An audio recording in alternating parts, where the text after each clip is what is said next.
So this year I sent a route at Deep Creek called Quiver. It's a 13C, is my hardest route that I've climbed. And the route is very special to me, not only because it's the hardest route that I've climbed, but also the story behind it. I mean, the grade definitely was something that I pushed for.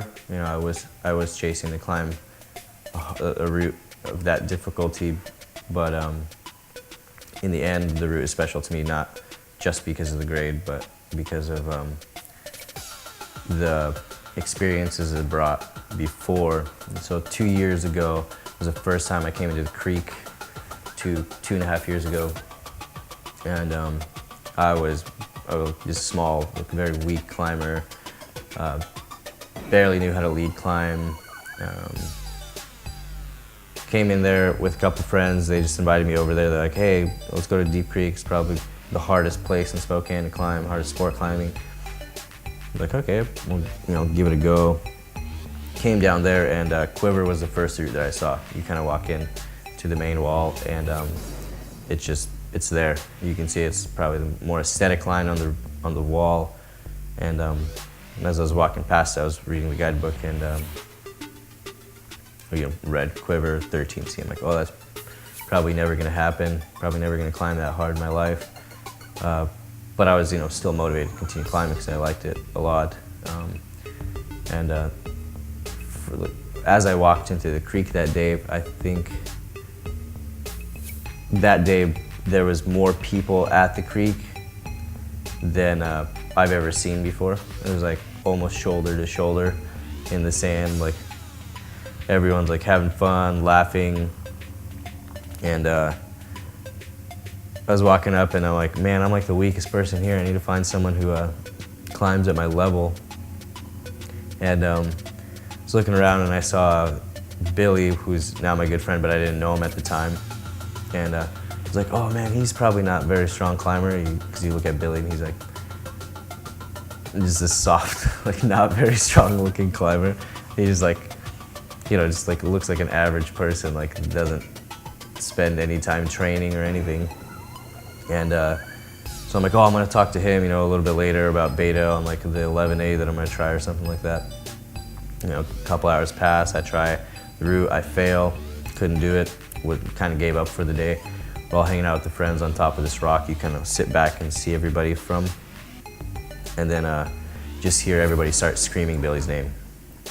And everyone's like, come on, Billy, you can do it. And like everyone's screaming, and Billy look up at the top of the pillar, and he's in the last boulder problem of the route. And he's pulling all the hard moves, and he's screaming as he's going, and gets to the last move and hits the lip and can't hold it and falls off and takes the whipper from the lip, because you run out that last section. It's kind of hard to clip that clip from the undercling because you're too pumped. You just like might as well just skip it because the fall is so clean too. So he takes the fall, and it's like, I don't know, like maybe 45 feet depending on how much slack you have out. It's a pretty good fall. And watch him take that fall, and I was like, holy crap, like what route was he climbing? Everyone's like, oh, that's Billy, he's climbing Quiver. And my mind was just blown, I was like, all right, I need to like meet this person. So like talk to him afterwards. And after watching Billy do that, I kind of had a spark of hunger to climb that route. Like that day, it was just like in my brain, I was like, one day I'm gonna climb that route. I'm gonna climb that hard. And yeah, 2.5 years later, I managed to send it, but it's like, sending it was very special to me, but the experiences it brought beforehand, like me pushing myself through those 2 years, I met a lot of key people, like the people who developed like the crags, like Dishman, and Deep Creek, and they kind of accepted me into their kind of group of stronger climbers. And through that, since I was like the weaker climber, I wanted to prove myself and got really hungry and pushed myself, and met a lot of people. And that was like the big thing, is that like all the people that I know now is like directly correlated with me wanting to do Quiver almost, because when I first started climbing, I wasn't really looking for grades. It was like, I just want to climb a rock and that's it, and just be safe about it. But then after watching Billy take that whip on Quiver and how like awesome it was, made me really hungry to climb hard. And the people that I met through this 2 years are very influential to me in my life and very special to me. And so like, in essence, just because I wanted to climb harder, I met all the people that are dear to my heart. And it's like, relates directly to the route for me. And I mean, sending it was very special because it's my greatest achievement in climbing thus far. But the whole experience, the whole two and a half years, you know, prior and to sending it have brought me many blessings. And that's why the route's special to me. So the route kind of breaks down into like, I guess like 3 different sections. To me it did. I mean, the start isn't very hard. You kind of maybe pull like mid-11 moves to a decent little rest. You get like full 4 clips up and just kind of chalk and shake, and then you have your first boulder problem, which is pretty cool. Probably it's more body tensiony and very technical style of climbing. It's not too powerful. You essentially like climb up into this kind of weird dihedral, or not, just kind of like a corner. You're almost like in this scoop, and you do this big move out to this 3-finger crimp that is, it's pretty good, but it's far. It's my like full expansion when I stick it. But the hold you're going off of is really good, and this one's like pretty sharp. You stick that move and you walk your feet through and cross into the same level to another like 3-finger crimp, which is also pretty good. But here you're fighting the barn door because you're like overhung and you're kind of leaving that little corner and you're going into this side of the corner, and so you're fighting the barn door and you cross into like a kind of a slopey pinch, but it's pretty good. It's more flat, it's not really in-cut, you just have to really pinch it hard. And here taller people step through and we're able to reach the finger bucket jug that you clip the crux clip off of. But it was much easier for me to just step through and kind of jump to it and catch it, swing a foot over and get the clip. And that's like the first half of the boulder problem. Then you come in to bad intermediate, get a high foot and stand up into this kind of like slopey, not much, kind of like an undercling from where you're taking it, but as you stand up into it, kind of becomes like a side pull undercling, bump out to like this bad intermediate slope or pinch, and then bump to a jug, and that's essentially your first boulder problem. Comes in like P5 or something like that.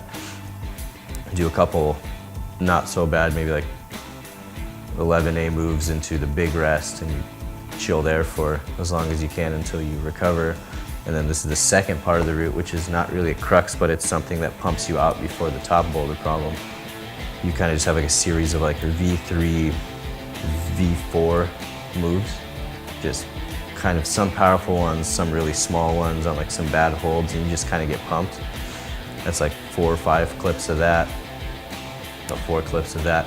And then that's right after that section, you do a couple more moves, like V3 traversing into what we call the piano keys, and that's kind of like your final rest, kind of like a mental rest.